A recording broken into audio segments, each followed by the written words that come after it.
Mungkin banyak dari kita udah nggak asing banget dengan yang namanya karangan bunga. Kenapa sih orang-orang membeli karangan bunga? Apa pentingnya dan apa fungsinya sebuah karangan bunga itu dibeli? Saya akan jelaskan beberapa hal kenapa sih karangan bunga itu sangat penting untuk teman-teman semuanya. Awalnya itu kita masuk pemesanan opsi untuk karangan bunga papan. Di awal itu kita nggak tahu ya teman-teman, untuk ucapannya itu seperti apa.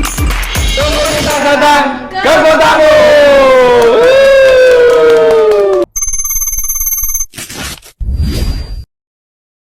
Dalam hal pekerjaan ataupun hal bisnis, hubungan baik sudah menjadi hal yang penting untuk selalu dijaga. Dan papan bunga ini bisa menjadi media untuk menunjukkan kepedulian kita kepada orang-orang terdekat atau kolega. Menunjukkan rasa peduli dengan mengirimkan karangan bunga akan menghadirkan kesan baik di mata rekan kerja atau rekan bisnis. Sekarang banyak banget artis-artis ataupun influencer yang sudah memakai karangan bunga. Kita ambil contoh seperti Bapak H.J. Andre Taulani. Banyak banget video ataupun konten-konten yang tersebar saat beliau memesan karangan bunga. Dengan karangan bunga bisa mengangkat personal branding beliau meningkat lebih drastis. Tapi tentu saja dengan kreativitas beliau saat memesan karangan bunga itu, entah di kata-katanya atau cara dia bagaimana menyampaikan karangan bunga itu. Jadi ada beberapa momen atau acara waktu kebanyakan orang-orang itu memesan karangan bunga papan. Yang pertama ada ucapan bela sungkawa atau duka cita. Yang kedua ada ucapan happy wedding atau selamat menikah. Yang ketiga ada ucapan selamat dan sukses. Dan yang keempat ada ucapan congratulations. Dari keempat ini memiliki ciri khas atau nuansa yang berbeda-beda ya teman-teman. Kita mulai dari yang pertama itu adalah ucapan bela sungkawa atau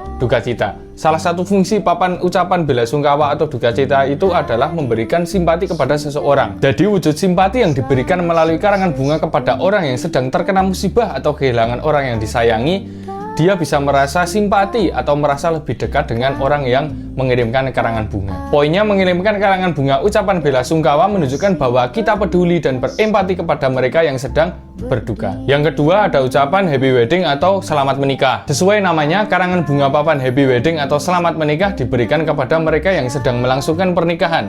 Karangan bunga ini berbentuk ucapan selamat menikah. Selain dijadikan cara untuk mengucapkan selamat, papan bunga happy wedding ini juga menambah kebahagiaan untuk pengantin yang mendapatkannya. Yang ketiga ada ucapan selamat dan sukses. Papan bunga selamat dan sukses biasanya digunakan untuk ucapan saat mereka mempunyai jabatan baru, saat pembukaan toko, saat terselenggaranya acara, dan masih banyak lainnya teman-teman. Intinya papan bunga selamat dan sukses ini biasanya bersifat bahagia. Dan untuk yang keempat ada ucapan congratulations. Ini hampir sama ya teman-teman dengan ucapan yang ketiga tadi, yaitu ucapan selamat dan sukses.